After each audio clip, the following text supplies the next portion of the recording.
안녕하세요. 생산직으로 일하다 지금은 어머니 일을 돕고 있는 30대 여자입니다.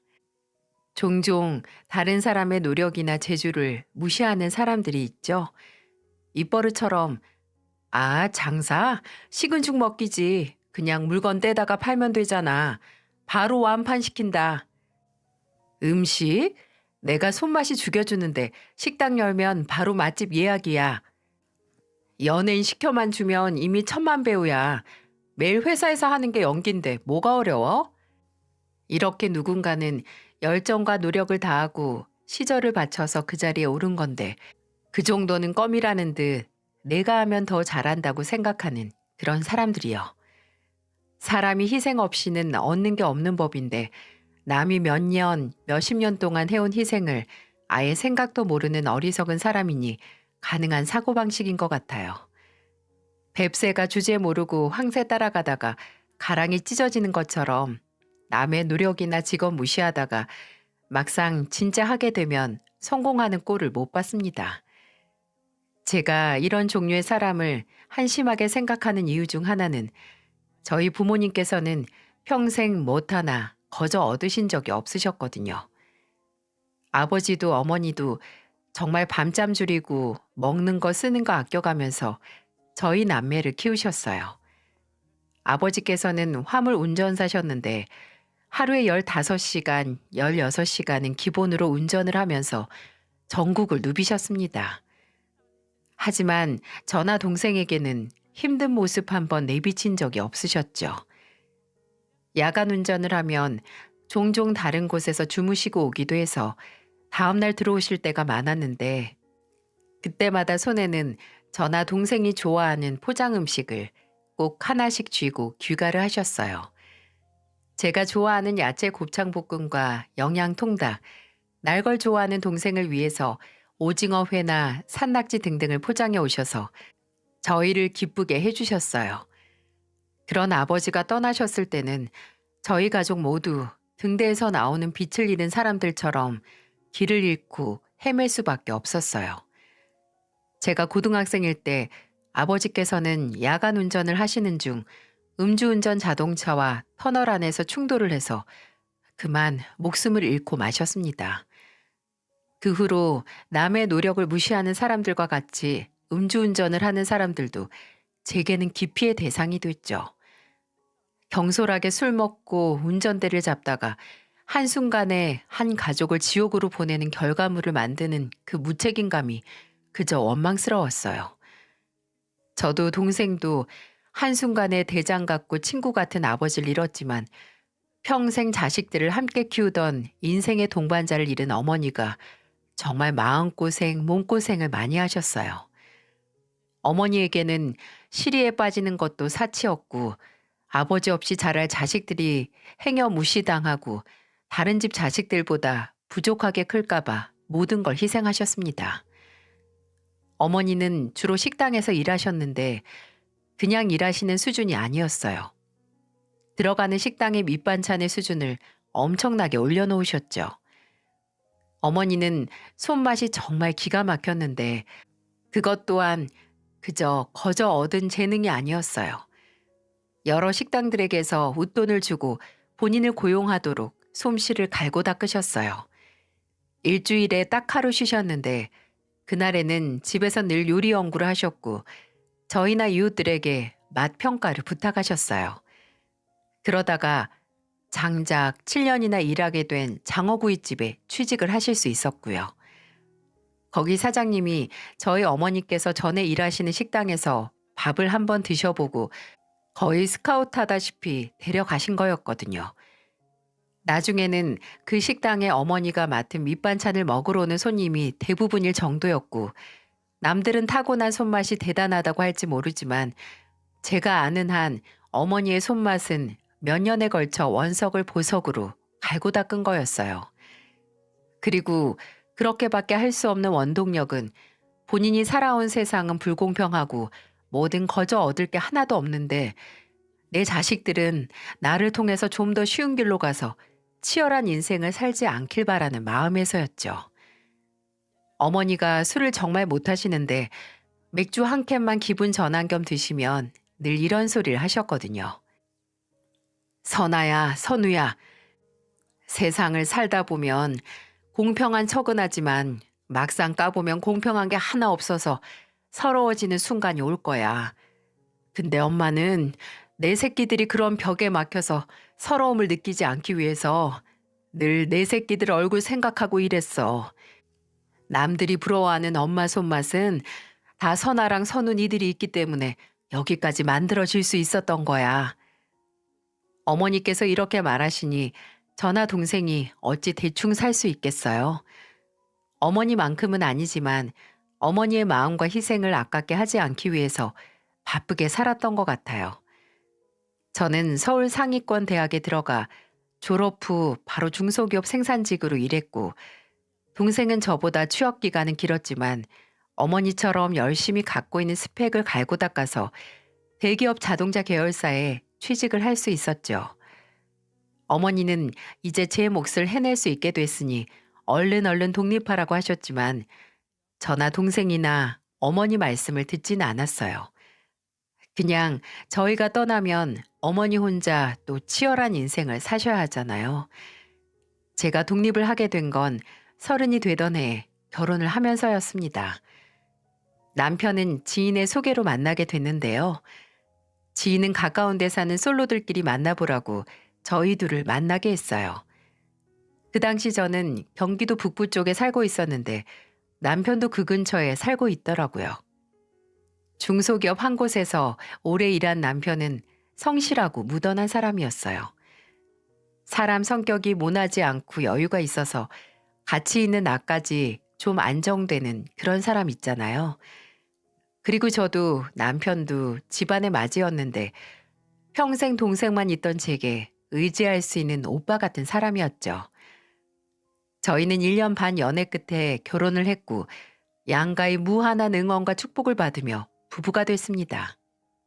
그럴 수 있었던 건 다 저희 어머니와 시어머니가 만나자마자 마치 몇 년지기 친구처럼 급속도로 친해졌기 때문이었던 것 같네요. 상견례 자리에서 어머니와 시어머니가 대화 중 같은 나이라는 공통점 이외에 고향도 같았고 나온 고등학교까지 같은 지역에 있었던 걸 알게 돼서 상견례 자리는 저와 남편의 결혼을 축복하고 의논을 하는 자리가 아니라 반갑다 친구야처럼 친구를 찾는 자리가 되어버렸어요. 어쩐지 말투에 전주 사투리 냄새가 살짝 나는 것 같더라니. 어째 나온 고등학교까지 이웃이에요. 어머니와 시어머니는 저나 남편, 동생과 시아버지는 아예 보이지도 않으셨는지 고등학교 근처에 있던 책방이나 식당 이야기를 하면서 웃음꽃을 피우셨고 결혼 후에도 종종 따로 만나셔서 식사를 하시고 계절마다 나들이 친구가 돼서 산이나 바다를 보고 오시기도 했어요. 솔직히 두 분이 친해지게 된 게 신기하긴 했습니다. 저희 어머니는 좀 조용하시고 정적인 분이신데 시어머니는 굉장히 쾌활하고 감정 표현에 솔직한 분이셨거든요. 다소 상극의 성격이 아닌가 했는데 오히려 조용한 저희 어머니가 할 말이 언제나 한보따리인 시어머니 얘기를 들을 수 있어서 상호 보완적인 관계가 됐네요. 시어머니는 처음 만나뵐 때부터 한결같이 활기찬 분이었지만 결혼 전에 딱 한 번 저를 따로 불러서 약한 모습을 보이신 적이 있었어요. 선아야, 서운하다고 생각하지 말고 들어줬으면 좋겠다. 내가 지석이 월급 뻔히 아는데 지가 4, 5년 일했어도 얼마 못 모았을 거야. 나나 지석이 아빠가 아들 결혼하고 남의 집 딸 며느리로 데려오면서 작은 집 하나 해주면 좋겠는데 지금 우리도 여유가 없구나. 지석이 통해서 나랑 지석이 아빠한테 건물이 있다는 건 알고 있을 거야. 혹시 그 건물 때문에 뭔가 기대하고 있다면 내가 부끄럽긴 하지만 시골에 있는 2층짜리 건물에서 나오는 돈이라고 해봐야 우리 가족 그냥 먹고 살 정도로 임대료 벌고 있어. 너도 지석이도 성실하니까 바짝 일해서 벌면 둘이서 살 집이야 금방 구할 거고 요새 신혼부부 대출이다 전세다 다 잘 되어 있잖니. 미안하지만 출발은 그렇게 했으면 좋겠구나. 나중에 우리도 여윳돈 생기면 새집 구할 때 조금이라도 보태줄 테니까. 시댁에 건물이 있다는 건 시어머니 말씀처럼 남편에게 들어서 알고 있었어요. 남편 본가 근처에 있는 지역에 있는 2층짜리 좀 연식 있는 건물이었거든요. 또 번화가에 자리한 게 아니고 가축 기르는 집이 있고 밭이 있는 외곽 쪽에 위치해서 외딴 섬 같은 그런 건물이라는 것도 알고 있었고요. 1층에는 오래된 백반집인가 고깃집이 있었고 2층에는 시아버지가 하시는 인테리어 건설 사무실이 있다는 것도 들었고요. 남편은 늘 말만 건물주지 버는 돈은 그저 그런 회사 월급쟁이나 다름없다고 했었는데 사실 시부모님이 아들 결혼에 한 푼도 도움을 못 주는 이유가 건물 위치나 낮은 임대료 때문이 아니라는 것도 알고 있었네요. 남편에게는 여동생이 하나 있었는데 집안의 요주 인물이자 사고뭉치로 어려서부터 시부모님이 시누이 때문에 이래저래 걱정도 고생도 많이 하셨다고 해요. 학생 때 치는 사고는 그런대로 설교하고 눈 감고 넘어갈 수준이었는데 어른이 되고 나서 치는 사고는 상상 이상이었다고 합니다. 술 먹고 폭력 사건의 가해자로 휘말리는 건 작은 사건 사고였고 무엇보다 제가 시누이를 만나보기도 전에 부정적인 고정관념이 생겼는데 바로 음주운전 경력이 있었더라고요. 폭행과 음주운전 사고로 피해자들에게 물어준 합의금만 해도 어마어마하답니다.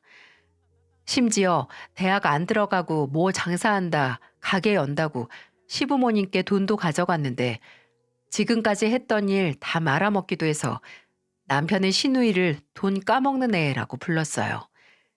그때는 무슨 작은 사무실에 사무보조로 취직을 해서 조용히 산다고 하지만 그 성격이 어딜 간다고 언제 터질지 모르는 시한폭탄 같은 존재였고 아마 시누이 때문에 시부모님은 모아놨던 돈과 노후자금도 다 날려오셨던 걸 거예요. 저희 어머니께서 저희 결혼 자금으로 3천만 원을 지원해 주시기도 했고 애초에 남편과 저 둘이서 하는 결혼인데 시어머니께서 돈 못 주신다고 미안해할 게 뭐가 있겠어요? 저는 시어머니께 걱정 마시고 그런 부담 절대 갖지 마시라고 말하면서 저희 두 사람의 힘으로 열심히 살겠다고 시어머니의 불편한 마음을 위로했어요. 시어머니께 약속드린 대로 저희는 둘이서 살 전셋집을 얻어서 신혼을 시작했고 넘치지도 않게 부족한 것도 없게 오순도순 새 출발을 했습니다. 제가 결혼을 하고 첫째를 낳고 둘째를 낳은 것처럼 몇 년 뒤 이번에는 저희 어머니에게 큰 변화가 일어났어요. 어머니께서는 오랫동안 남의 집 식당에서 일하는 생활을 접고 지금까지 모았던 돈으로 본인의 식당을 내고 싶다는 뜻을 보이셨어요. 이제는 좀 안정적으로 내 가게에서 일하고 싶다고 그러시더라고요. 근데 막상 시작을 하려니 막막하고 특히나 가게를 어디 내야 하는지 모르겠어서 저나 동생에게 도움을 요청하셨죠. 어머니께서 모은 초기 자본을 보고 거기에 맞춰서 가게 자리를 알아봤는데 아무래도 서울에 내긴 어려울 것 같고 외곽으로 나가야 어느 정도 규모의 가게를 낼 수 있을 것 같더라고요. 그리고 그때 어머니 초기 자본에 딱 맞는 건물이 제 머릿속을 스쳐 지나갔어요. 바로 시부모님의 2층짜리 건물이었어요. 사실 그 건물 1층에 있는 백반집이 그해 초에 망해서 문을 닫고 그 후에 한 반년 동안 임대인이 없었거든요. 모든 생활을 건물 임대료로 하시는 시부모님에게는 거의 비상이나 다름없었죠. 시아버지 인테리어 사무실도 있긴 했지만 솔직히 일감도 별로 없었고 무엇보다 시아버지께는 나쁜 문제점 하나가 있었는데요. 바로 사무실 일이 무료하니 여기저기 사람 만나러 다닌다는 핑계로 출처가 불분명한 정보를 주워 들으시고 주식에 발을 들이셨어요.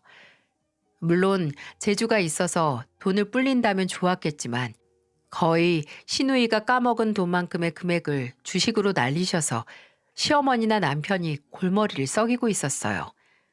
그러니 시어머니께서는 건물 임대료에 간절하실 수밖에 없었죠. 근데 들어오는 가게나 식당이나 사무실이나 전부 거의 망해서 나가다시피 했고 뭐 접근성이나 건물 시설이 좋은 게 아니라서 새로운 임대인을 들이는 건 거의 불가능에 가까웠어요.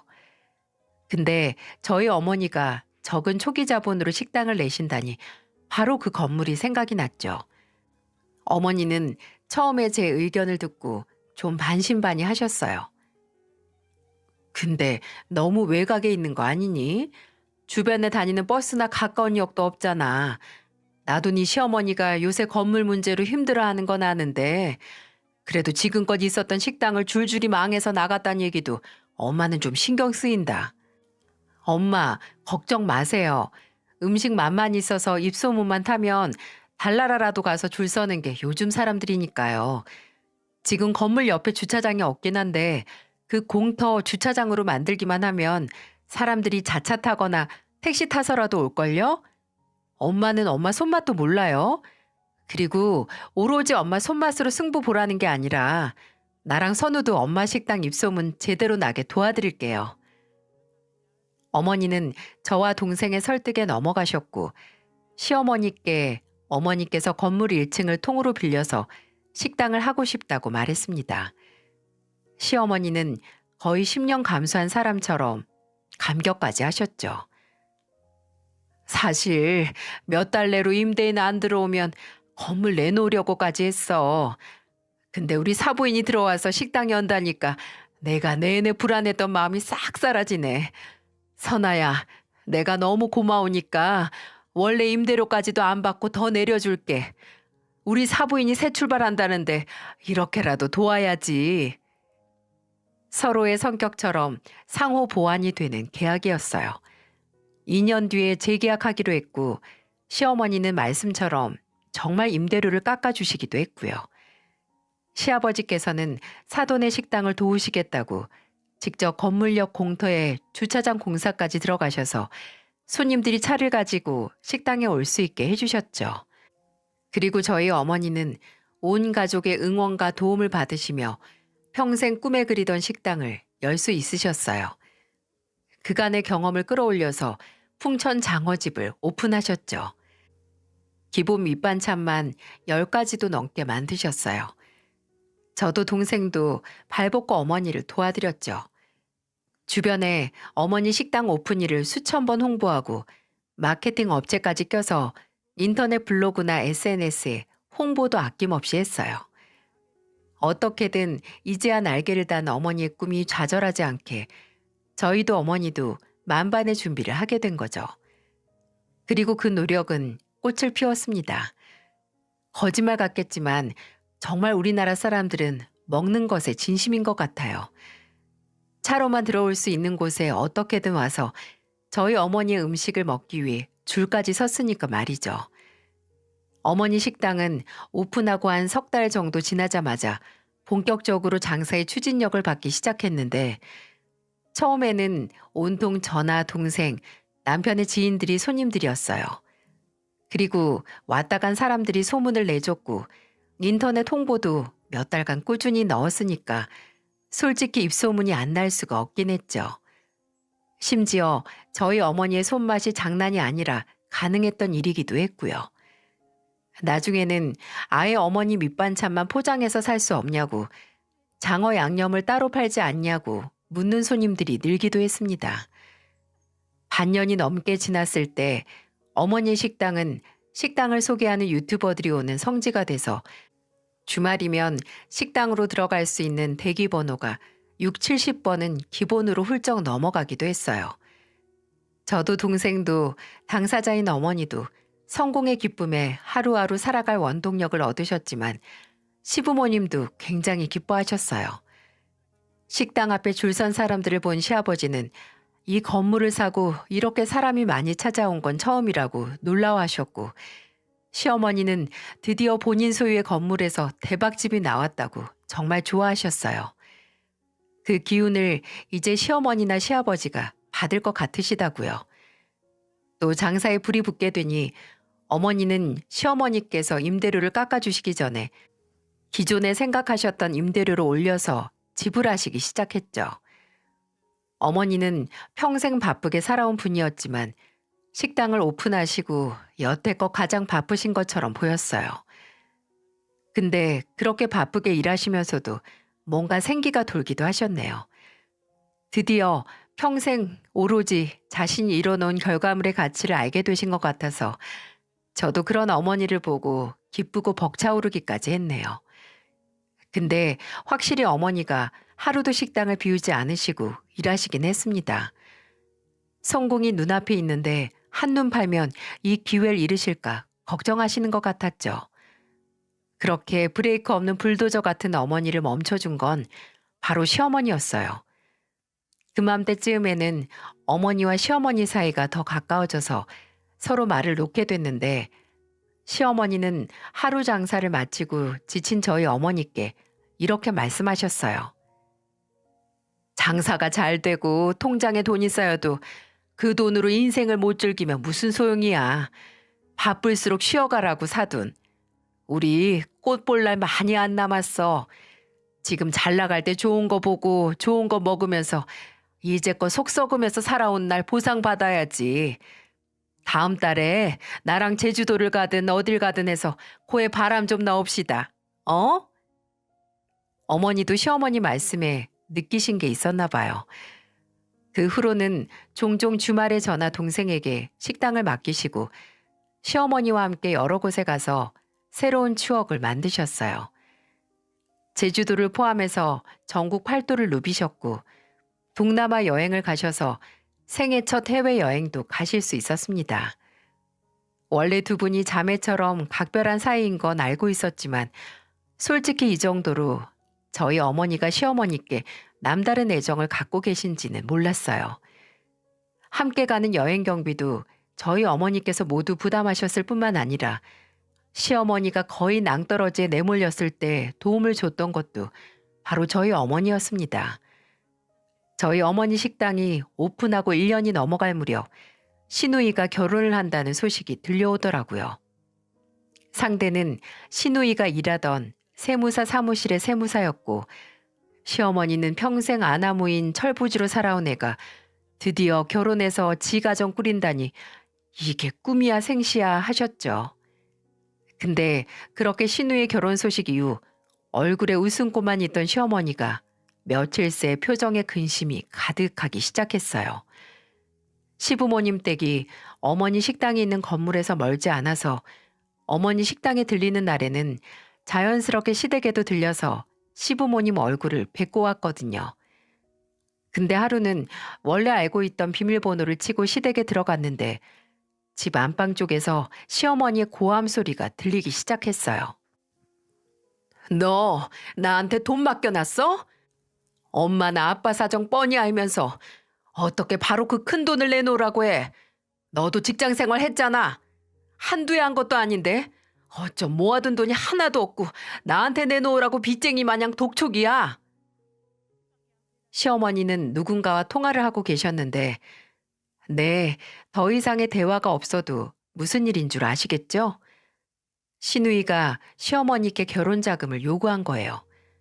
그리고 그 금액이 무려 5천만 원이었죠.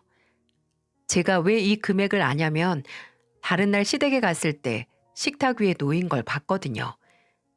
시누이 시댁들 집에서 아예 A4 용지에 뽑아서 시누이에게 돌려보냈던 혼수와 예물, 예단 목록을 말이죠. 다 합친 금액이 5천만 원 정도였고요. 그걸 한 남편이 시누이에게 전화를 해서 무슨 5천만 원이나 부모님께 달라고 하냐고 제정신이냐고 따지니까 시누이는 오히려 본인이 억울하고 원통하다는 식으로 그러더군요. 그 사람 집에서 서울에 집 해준다고 하는데 난 고작 5천만 원도 엄마한테 달라고 못해? 예전에 제발 시집만 가라고. 그럼 결혼자금 지원해준다고 했던 거 엄마야. 내가 받아야 할 거 달라는데 왜 나한테만 뭐라고 하는데? 나중에 시댁에 갔다가 시누이가 찾아와서 시어머니와 한판하는 것도 보게 됐는데 솔직히 제 딸이었다면 결혼을 하든 말든 마음대로 하라고 모른 척 했을 겁니다. 근데 시어머니께서는 마치 이게 시누이가 결혼을 할 수 있는 마지막 기회인 것처럼 또 너무 좋은 조건의 사이라서 놓치고 싶지 않으셨나 봐요. 결국 주변의 도움을 청하게 되셨는데 그게 저희 어머니였던 겁니다. 이것도 나중에 알았어요. 시누이가 결국 결혼을 한다고 하길래 그 돈을 어디서 구했나 했는데 어느 날 시어머니께서 저희 집에 술이 만취가 돼서 찾아오셨더라고요. 술김에 손주를 보러 오셨나 했는데 시어머니께서 만나러 오신 건 바로 저였습니다. 시어머니는 제 얼굴을 붙잡고 술 냄새를 풀풀 풍기면서 말씀하셨어요. 예, 선아야, 너 네 엄마가 얼마나 멋진 사람인지 아니? 어? 얼마나 의리가 있고 얼마나 사람이 통이 큰지 아냐고. 아유, 알죠 어머님. 제가 딸인데 모르겠어요? 아니야, 아니야. 아마 너 모를 거다. 내가 사실 너한테 말하기 창피한데 사실 내가 지민이 그거 결혼 자금 때문에 네 엄마한테 부탁을 좀 했다. 근데 5천이 좀 큰 돈이니 못 준다고 하면 못 주는 대로 물러서려고 했는데 네 엄마가 정색을 하더니 딱 말하더라. 왜 이제야 왔냐고. 일찍 말하지 왜 혼자 마음고생했냐고. 그 자리에서 바로 5천을 딱 쏴주더라. 캬, 이게 여자들의 우정이지. 안 그러니? 내가 네 엄마 돈은 우리 사돈 돈은 뭘 해서라도 꼭 갚을 거다. 절대로 절대로 그 은혜 못 잊지. 이 얘기는 저도 좀 놀랍긴 했어요. 시어머니 말대로 가족들끼리도 5천이라는 돈은 주고받기 어려울 정도로 큰 돈이잖아요. 근데 가타부타 말도 없고 조건도 없이 그 돈을 턱 하고 내놓으셨다니 저희 어머니지만 정말 멋있더라고요. 동생은 아무리 사이가 좋아도 그렇게 큰 돈을 거래하는 건 위험하지 않냐고 했지만 어머니는 개의치 않으셨어요. 그 양반이 돈을 떼먹을 양반도 아니고 그 양반 우울하고 힘들면 엄마는 누구랑 놀러 다니냐고 웃으면서 말씀하셨죠. 이렇게 서로가 서로에게 필요하고 늦은 시절 만난 변치 않는 우정이라고 저도 두 분도 의심하지 않았지만 평생 변치 않는 우정은 그리 쉬운 일이 아니더라고요. 시어머니 행동이 조금씩 달라지게 된 건 어머니가 돈을 빌려주신 후 그리 오래 지나지 않았을 때였어요. 어머니의 식당은 하늘 높은 줄 모르고 매달 최고 매출을 찍었고 방송국에서도 연락이 와서 촬영까지 하게 됐어요. 저는 어머니 식당 촬영하는 모습을 보고 싶어서 애들 데리고 갔었는데 시어머니께서도 이미 와서 구경하고 계시더라고요. 방송국에서는 어머니도 인터뷰를 하고 와 있는 손님들도 인터뷰를 하고 음식을 준비하는 모습도 촬영했는데 시어머니와 나란히 서서 그 모습을 구경하고 있었죠. 근데 그때 와 있던 손님 2명이 나란히 화장실 문 열쇠를 카운터에서 받아가면서 말하는 게 들리더라고요. 여기는 다 좋은데 화장실이 진짜 후져. 나 여기 오면 최대한 참다가 다른 데 화장실 가려고 하잖아. 아우 맞아. 요즘 같은 시대에 쭈그려 싸는 변기가 웬 말이야. 사장님 돈도 많이 버셨을 텐데 왜 화장실 리모델링을 안 하시지? 화장실 때문에 오기 불편해하는 손님들도 분명히 있을 텐데. 씁쓸하긴 해도 이건 사실이긴 했습니다. 시부모님의 건물은 건물 자체가 진짜 오래되긴 했어서 시설이 노후되긴 했었거든요. 그중 화장실이 지저분하기도 하고 남녀 공용에 결정적으로 하변기라서 오는 손님들이 몇 번 컴플레인을 하긴 했었어요. 인터넷 후기를 봐도 음식도 서비스도 다 좋은데 화장실 때문에 가기 꺼려지는 맛집이라는 평이 많았고요. 그래서 몇 번 어머니께서 화장실 보수공사에 관해 시어머니나 시아버지께 말을 꺼내긴 했는데 좀처럼 진행이 안 되더라고요. 화장실 드러내려면 뭐 걸리는 게 많고 수도 문제도 있다는 식으로 미루셨죠.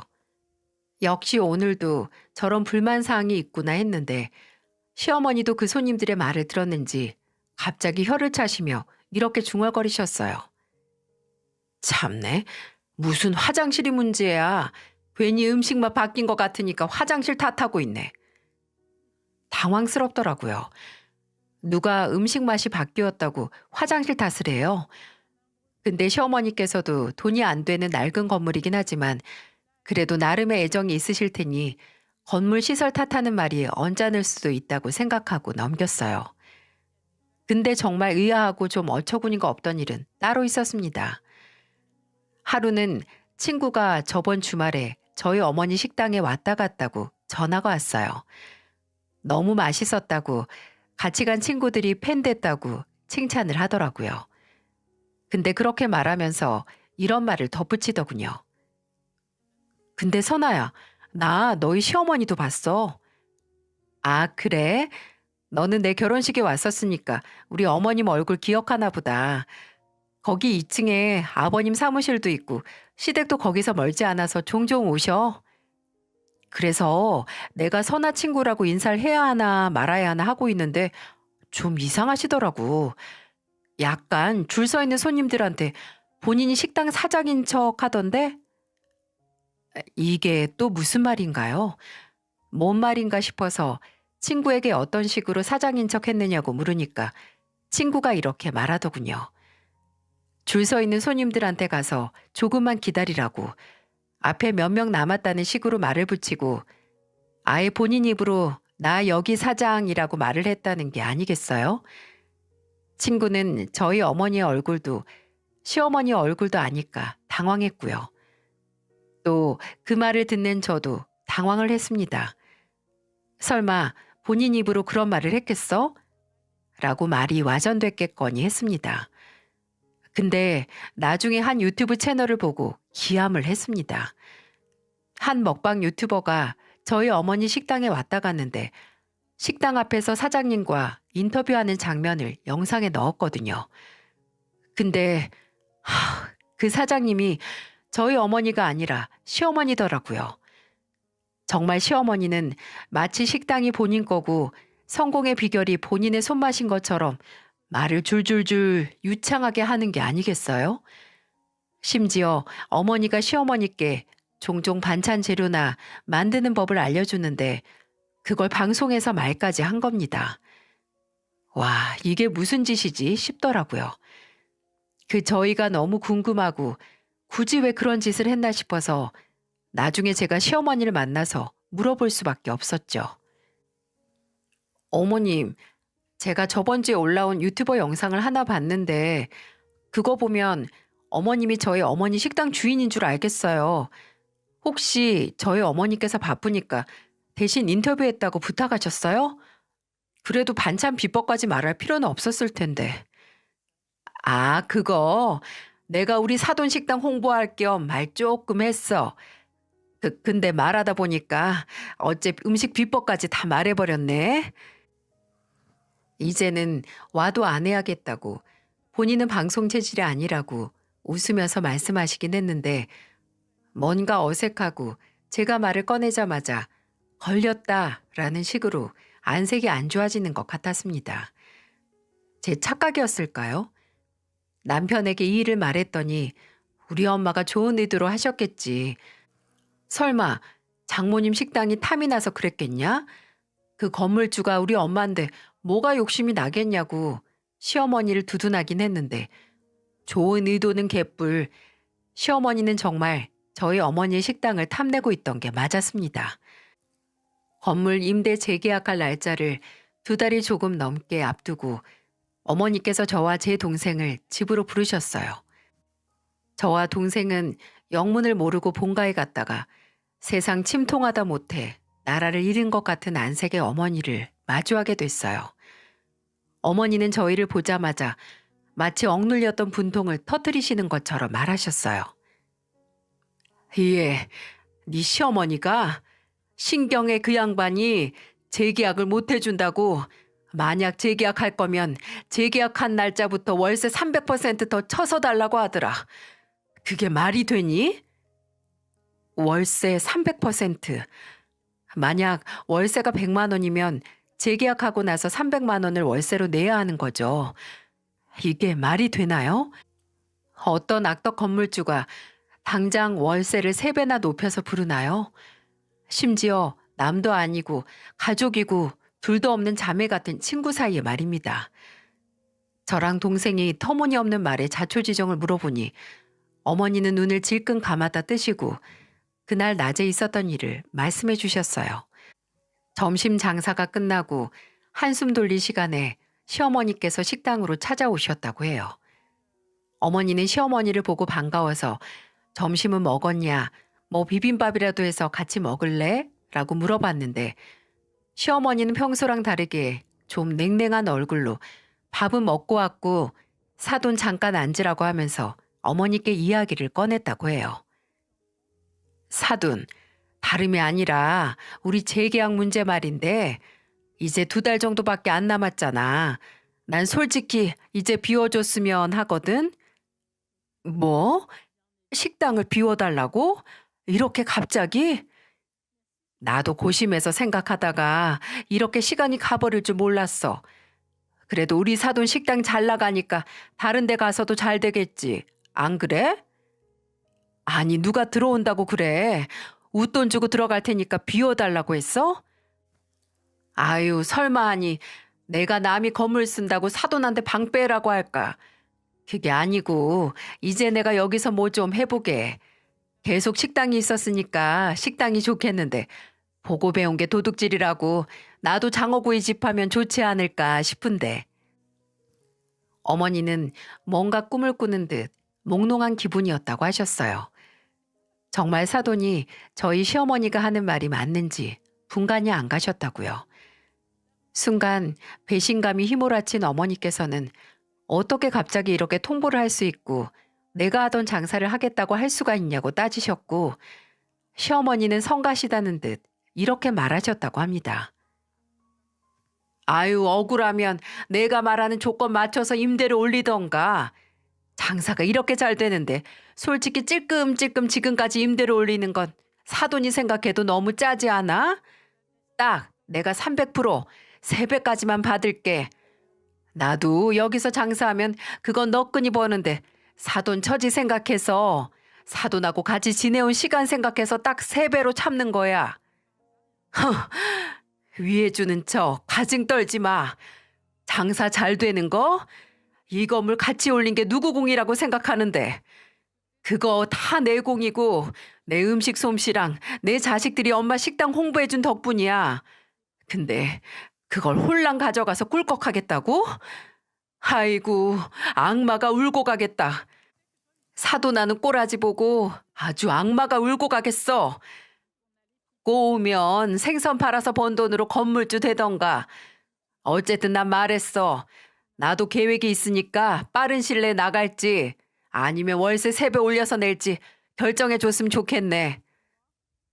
황금알을 낳는 거위의 배를 가르려는 어리석은 인간의 모습이 이런 걸까요? 지금까지 어머니 식당 장사가 잘 돼서 누구보다 얻은 게 많은 사람이 이제는 아예 통째로 갖겠다고 달려드는 꼴이 그렇게 무섭고 추잡한지 모르겠더라고요. 어머니는 당장 어디로 갈 거며 식당 위치 바뀌면 오던 손님들 다 흩어지는 거 아니냐고 걱정이 이만저만이 아니었어요. 일단 저와 동생은 문제를 해결하기 위해 시간이 필요했고 어머니께는 걱정 마시고 장사에만 집중하시라고 다른 걱정은 하지 마시라고 하면서 위로를 했어요. 그리고 그날 집에 와서 남편에게 이 말을 했습니다. 당신은 알고 있었어? 어머님 진짜 너무하시는 거 아니야? 장사 잘 되고 있던 식당 건물주 갑질로 주인 몰아내고 꿰차겠다 그거 아니야. 어머님이 어떻게 우리 엄마한테 이러셔? 내가 그걸 어떻게 알았겠어. 다 엄마도 생각이 있으시니까 그랬겠지. 근데 뭐 어쩌냐. 주인인 엄마가 내린 결정인데. 지금 남 얘기하니? 당신 어머니가 지금 우리 엄마한테 갑질을 하고 있다고. 갑질은 무슨 갑질이야. 엄마도 건물주로서 본인 권리 챙기는 건데 괜히 감정적으로 굴지 마. 식당이야. 다른 데도 찾으면 될 일인데 왜 그렇게 예민하게 굴어서 문제를 키워? 내가 키웠니? 애초에 문제 일으킨 건 당신 어머니야. 가재는 개편이라고 지 엄마라고 뭐라든 상관이 없나 보네. 됐다. 팔이 안으로 굽다 못해 쪼그라든 당신이랑 무슨 말을 해? 남편마저 상황을 객관적으로 보지 않더라고요. 완벽한 남편은 아니지만 그래도 성실하고 언제나 제 편인 사람이라서 지금껏 같이 살아온 건데 순간적으로 정이 확 떨어지더라고요. 이 사태를 어떻게 할까? 아예 시어머니를 직접 만나서 대화를 해야 하나 하고 있는데 동생이 연락을 해왔습니다. 동생은 아예 시어머니가 원하는 대로 식당을 빼버리자고 했어요. 며칠 찾아봤는데 그 건물 한 300m? 걸어서 몇 분 안 되는 곳에 2층짜리 건물이 나왔는데 서울보다 훨씬 싸. 신축이라서 깔끔하고 차라리 이걸 사서 어머니 식당을 재오픈하는 게 나을 것 같은데 너무 멀리 가면 기존에 오는 손님들이 모를 것 같기도 하잖아. 근데 그 돈이 어디서 나? 엄마가 돈을 많이 벌긴 했지만 아직 건물 사서 리모델링까지 하는 건 너무 무리 아니야? 그건 내가 대출 좀 받으면 돼. 대기업 다니는 아들 둬서 어디다 써? 다 아들 신용도로 급할 때 대출할 때나 써야지. 이번 주에 어머니한테 가서 같이 말하자. 그렇게 동생 말을 듣고 함께 어머니를 찾아가서 설득했는데 어머니는 좀 주저하셨죠. 아무리 그래도 기존 위치가 아닌 다른 곳에 열면 그게 장사가 되겠냐고요. 오히려 원조집의 아류로 보이는 거 아니냐고. 저와 동생은 식당 이전은 많이 있는 일이고 이전 문제를 따로 광고하는 마케팅도 있다고 설명을 했어요. 오픈하기 전에 충분히 광고를 하고 아예 새로 오픈한 식당 앞에서 어머니 얼굴 내걸면 오는 손님들이 낯익은 어머니 얼굴 보고 들어올 거라고요. 저희의 설득에 어머니께서도 동의를 하셨고 그렇게 저희의 은밀한 작전이 시작됐습니다. 시어머니가 이전 문제에 대해 미리 알면 먼저 무슨 짓을 할지도 모르니 쉬쉬하기로 했어요. 근데 시어머니는 그새를 못 참고 또 저희 어머니 식당을 찾아와서 재촉을 어마어마하게 했다고 하더라고요. 하루는 아예 시아버지와 함께 찾아왔는데 무슨 손에 줄자를 들고 왔다고 하더군요. 그러더니 손님들 다 있는데 천장부터 바닥까지 길이를 재고 있고 창문 크기를 재더라는 겁니다. 이제 식당 뺄 곳에 지들이 장사할 거니까 미리 조사하러 왔다는 걸 온몸으로 보이던 거죠. 어머니는 그 꼴이 너무 보기가 싫었고 주방에 뛰어나오셔서 소리치셨다고 해요. 지금 장사 방해하는 거야, 뭐야? 여기 아직 내 가게고 장사 중이니까 썩 나가. 얼른 안 나가? 아유, 귀 따가워. 나도 이러고 싶지 않아. 근데 임대인께서 마음의 결정을 도통 안 하니까 우리도 초조해서 이래, 초조해서. 당장 계약 만료되면 우리도 빨리 식당 문 열어야지, 안 그래? 정말 치가 떨린다. 어찌 그 시커먼 속을 몇 년 동안이나 숨겨올 수가 있었어? 언젠가 뒤통수 칠 생각에 좀이 쑤셨을 텐데 아주 잘 참았네. 은혜도 모르는 인간 같으니라고. 나가. 나갈 테니까 너도 네 딸년 결혼시키면서 뜯겨간 그 돈, 내가 빌려준 그 돈 당장 갚아. 나 그 돈 받아야 나갈 거야. 어머, 잘 나가는 식당 주인께서 고작 그 5천만 원의 연연해? 줘. 줄 테니까 지금 내뱉은 말이나 지켜. 여보, 녹음했어? 우리 이거 녹음하자. 시어머니는 기어코 빌렸던 돈 5천만 원을 갚으면 어머니께서 계약 기간이 만료됐을 때 식당을 빼겠다는 음성을 녹음해서 갖고 거기에 만족도 못했는지 그 후부터 아주 더 빨리 내쫓아낼 생각인지 저희 어머니를 괴롭히기 시작했어요. 시아버지는 아예 쇠사슬을 가져와서 주차장 입구를 막아버리다 못해 나중에는 시아버지의 트럭, 시어머니의 차, 시누이 차까지 끌고 와서 주차장 자리 두세 개에 차 한 대씩 주차를 해놓기도 했어요. 그러니 왔던 손님들은 그 주차장에 주차도 못하고 멀리 있는 유료 주차장이나 근처에 불법 주차를 해서 식당에 컴플레인이 들어올 수밖에 없었죠. 아예 장사를 방해해서 저희 어머니가 더 빨리 나가길 고사를 지내는 수준이었어요. 근데 어머니는 그 꼴을 보고 헛웃음밖에 나지 않으셨다고 합니다. 이미 그때 어머니는 동생이 봤던 신축 건물의 매매를 끝낸 상태였고 아이 식당 공사까지 들어갔거든요. 어차피 나갈 건데 굳이 그 짓거리들을 시간 낭비해서 에너지 낭비하는 게 너무 우스웠다고 하셨습니다. 막바지에 식당 이미지 나빠지고 컴플레인 늘면 손해인 사람이 누구겠어요? 다른 식당으로 이전하는 저희 어머니일까요?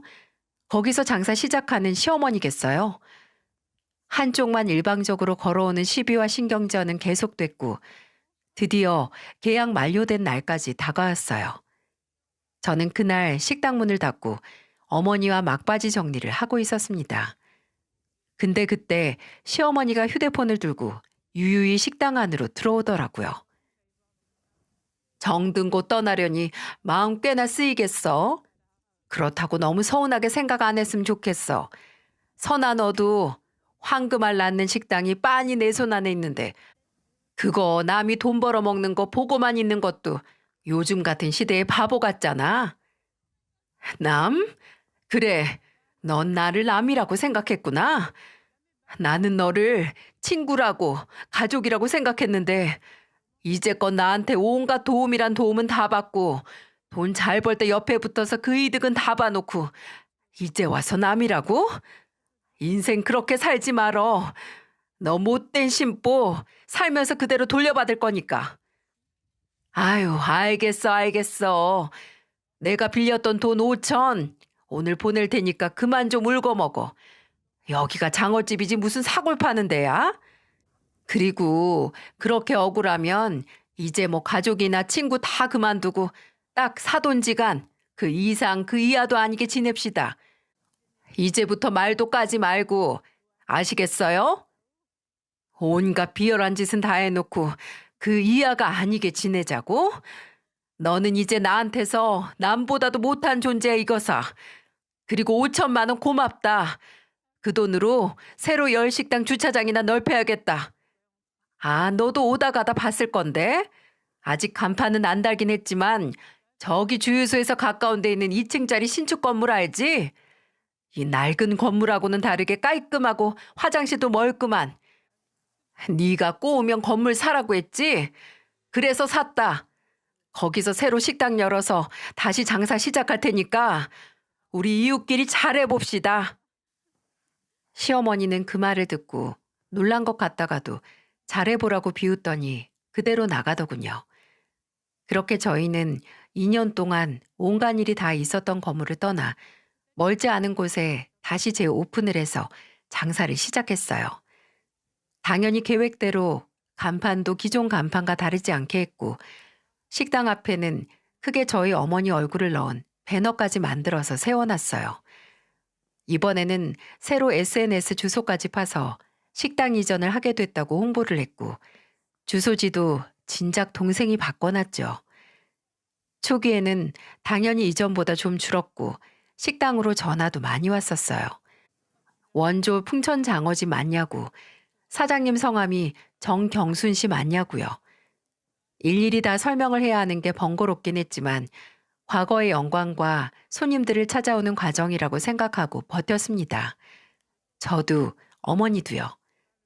그리고 속이 쓰리긴 했지만 예전 가게 그대로 오픈한 시어머니의 장어집은 처음에는 장사가 잘 되긴 했어요. 식당이 이전됐다는 걸 미리 알지 못한 손님들이 그곳으로 향했죠. 진짜 웃긴 거 한번 들어보실래요? 그렇게 손님들이 컴플레인을 걸고 저희 어머니도 말했던 그 화장실 있잖아요. 지들 식당에는 그런 화장실을 두기 싫었는지 화장실 공사는 했더라고요. 참나, 정말 치가 떨렸어요. 하지만 기존 식당의 명성에 얹혀가는 건 몇 달 가지 않았어요. 어느 순간부터 저희 식당에 오는 손님들이 늘기 시작했고 몇몇 손님은 그 전에 기존 자리에 있는 식당에 갔었는데 맛이 영 이상하다고 밑반찬도 5가지 이하로 떨어졌었고 예전 그 맛이 아니었다는 겁니다. 정말 그대로 자리만 차지할 줄 알고 장사의 비법은 제대로 알지 못해서 벌어진 문제였죠. 시부모님은 대박집 차린다고 여기저기서 돈도 빌리고 심지어 남편까지 지 적금 깨서 드렸는데 몇 달 사이에 그 대출이자 때문에 번 돈을 다 날리게 된 겁니다. 그렇게 되니 시아버지께서는 굳이 어머니를 내쫓고 일을 벌린 시어머니를 탓했고 일주일에 두 번은 남편이 두 분의 싸움을 말리기 위해 시어머니의 연락을 받고 시댁에 달려가게 됐어요. 그러게 왜 황금알 낳는 거위의 배를 가르는 멍청한 짓을 하나요?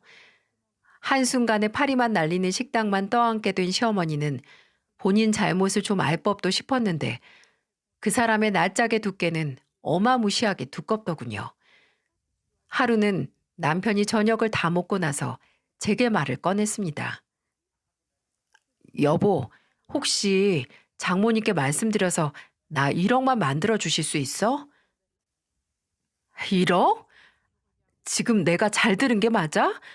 당신한테 갑자기 1억이 왜 필요해? 설마 당신도 아버님처럼 주시겠어? 아니, 내가 아니고 우리 엄마.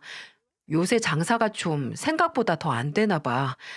근데 재료값이나 인건비 나가야 하고 또 대출이자가 급해서. 와, 어떻게 나한테 우리 엄마한테 지금 장사 안 된다고 돈을 달라고 해?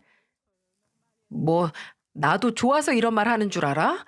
당장 돈은 급한데 엄마가 죽으려고 하니까 나도 자존심 다 버리고 하는 소리 아니야. 그리고 솔직히 엄마 식당 장사 안 되는데 당신이나 장모님 탓도 있잖아. 오는 손님마다 저 식당은 가지 마라.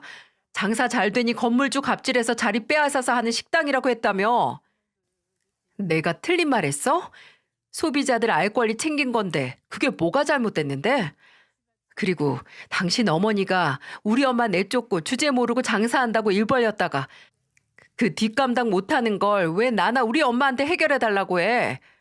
그리고 당신 엄마가 우리 엄마한테 갑질할 때는 뭘 어떻게 하냐고 손 놓고 있던 인간이 이제 와서 지 어머니 장사 안 되니까 징징거리니? 예민하게 굴지 마. 당신 어머니 받아야 할 업보 받는 거야. 그리고는 어떻게 됐을까요? 남편은 지 분을 못 이기고 제 뺨을 후려쳤습니다. 열등감과 피해의식에 눈깔이 돌아버린 거죠. 나와 사이에 아이까지 2명이나 있는 이 인간이 이리도 못나고 폭력적인 인간인 줄 전혀 상상도 못했어요. 시어머니 식당 장사가 안 되면서 사람이 예민해지고 괜히 시비를 걸긴 했는데 폭력까지 쓸 줄은 미처 몰랐습니다. 근데 저도 참지 않았어요. 저는 그때 옆에 있던 두꺼운 양장본 책을 그 인간한테 던져서 맞췄거든요. 결혼하고 나서 처음 하게 된 대형 싸움이었고 부끄럽지만 애들도 그 모습을 보고 말았어요. 저는 그때 바로 애들과 함께 친정에 갔는데 이 얘기를 들은 동생이 화가 나서 남편을 찾아가서 또 주먹 다짐을 했다고 하더군요. 그 인간 턱에 푸른 멍자국을 남겨줬다고 의기양양하는데 지 입술도 터져서 속이 상했습니다. 근데 그때 그 인간이 제 동생에게 쥐어 터졌다는 말을 듣고 아무런 감정이 느껴지지 않았어요. 오히려 더 맞았어야 하는데 싶더라고요. 그리고 저는 이혼을 결심했습니다. 내 동생에게 더 쥐어 터졌으면 싶은 인간과 더 살아서 뭐 하겠어요? 심지어 지 가족 때문에 제게 손까지 드는 쓰레기를 말이죠. 저는 며칠 뒤 집으로 돌아가서 그 인간에게 이혼을 통보했습니다. 아예 처음부터 분노 조절을 못하는 인간인 것처럼 이혼이란 단어를 듣자마자 차마 다시 저를 때리지 못하고 주변 물건들을 던지고 발로 차면서 무슨 이런 문제로 이혼이냐고 분풀이를 하는데 물건만 던졌을 뿐이지 솔직히 그 물건처럼 제게 폭력을 가하고 싶다는 거잖아요. 지 딴에는 제게 겁을 줘서 경고를 하는 것 같았는데 오히려 인간이 아니고 덜 진화한 유인원을 보는 것 같아서 웃음만 나왔습니다. 저는 그 인간이 혼자 쇼하는 모습을 전부 동영상 촬영을 했어요. 그리고 말했죠. 더 해봐. 어차피 이것도 당신의 폭력성을 입증하는 증거가 될 거고 나는 내 변호사한테 제출할 테니까 어디 더 해봐. 더. 당신 손하고 발만 아프지 내가 아프니? 그랬더니 제게 욕을 내뱉더니 옷을 챙겨서 나가더라고요.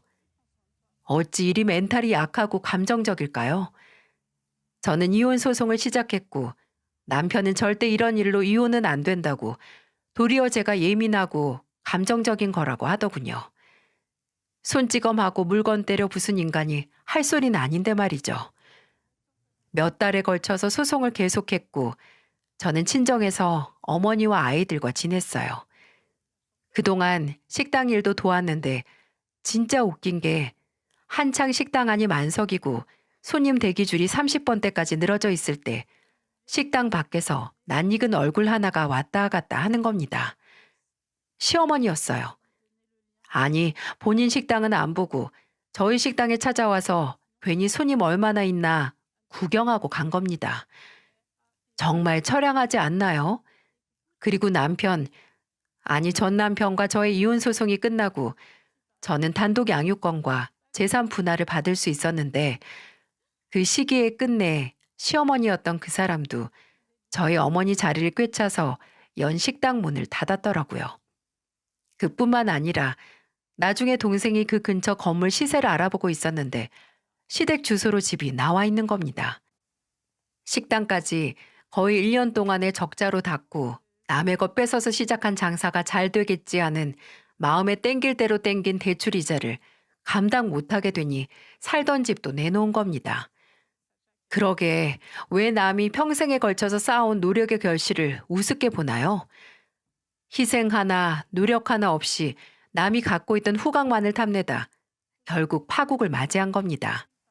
제가 알기로 전 남편이 그 식당 투자금으로 줬던 적금도 그 인간의 전 재산이었는데 재산 탕진하고 중소기업 월급 받으면서 제게 매달 양육비까지 50만 원씩 보내는 게 쉽지는 않을 겁니다. 애초에 지 부모의 잘못된 행동을 객관적으로 바라볼 수만 있었어도 이 지경까지는 안 왔을 텐데 지 무덤을 지가 신나게 판 거죠. 어머니는 요새 그 어느 때보다 생기가 넘치세요. 제 오픈 전에는 혹시 예전처럼 장사가 안 될까 하는 걱정이 있으셨는데 그 걱정이 시원하게 깨지고 다시 한번 성공을 했다는 생각에 어머니의 자존감은 매달 차곡차곡 쌓이는 통장의 매출처럼 늘어나고 있습니다. 한 번은 또 기분이 좋으셨는지 맥주 한 캔 드시고 그러시더라고요. 옛날에는 그저 니들만 보면서 몸이 부서져라 이랬는데 이제는 나를 위해서 내 성공을 위해서 일할 수 있어서 이 엄마 감회가 좀 새롭다. 너희한테 희생하는 인생도 가치가 있었지만 오로지 내가 쌓았던 가치로 이렇게 성공하니까 기분이 좋아. 근데 그게 또 나 혼자 한 건 아니지. 우리 선아랑 선우 도움 없었으면 엄마가 제2의 전성기를 가질 수 있었겠어. 고맙다, 내 새끼들. 지금 식당이 내 인생에 있어서 성공적인 결과긴 하지만 그보다도 성공한 건 너희를 이렇게 잘 키운 거야. 그 말을 들으니 간지럽기도 하고 괜히 목이 메어오기도 하더라고요. 평생 자식들을 위해 산 어머니께서 어머니로서가 아닌 오로지 자신의 실력과 노력으로 가치를 판명받아서 기뻐하시니 자식으로서 또 같은 인간으로서 축하는 하고 싶었습니다. 어머니는 지금도 계속 상승세를 유지하고 계세요. 어떤 욕심은 결국 본인과 본인의 가족까지 파괴할 정도로 비참한 결과를 내지만 어떤 욕심은 계속해서 성장하고 성공할 수 있는 가능성을 만드는 것 같습니다. 물론 저희 어머니는 후자시고요. 저는 꾸준히 저희 어머니 옆에서 어머니의 제2의 전성기, 제3의 전성기를 응원할 거고 돕고 또 응원할 겁니다. 이야기를 들어주셔서 감사합니다. 누구든 어느 나이에 어떠한 상황이라도 또다시 전성기를 누릴 수 있으니까 들어주신 여러분께서도 본인이 가지고 있는 재능과 노력을 의심하지 않길 바랍니다. 모두 감사합니다.